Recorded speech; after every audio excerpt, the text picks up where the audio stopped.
સમસ્ત બ્રહ્મ સમાજ વઢિયાર નિયડ અને આટલા એરિયાના બ્રહ્મ સમાજના યુવાનો દ્વારા ક્રિકેટનું આયોજન કરવામાં આવેલું છે, જેમાં આજુબાજુના ગામોમાંથી સમાજના જ દીકરાઓ પોતાની ટીમો લઈ અને અહીંયા આવ્યા છે.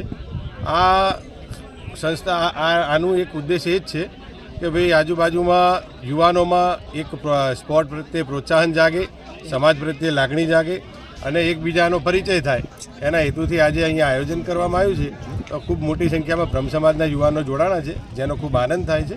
અને બહુ ભાઈ આયોજન સમિતિ જે તરફથી જે કોઈ બી આયોજન કર્યું છે એને બદલે ધન્યવાદને પાત્ર છે. સાથે ભોજન સમારંભ અને બાકીનું પણ આયોજન ખૂબ સુંદર રીતે કરવામાં આવેલ છે. કેટલી ટીમો છે? 8 ટીમો છે. શું નામ તમારું? જીગર મહેતા.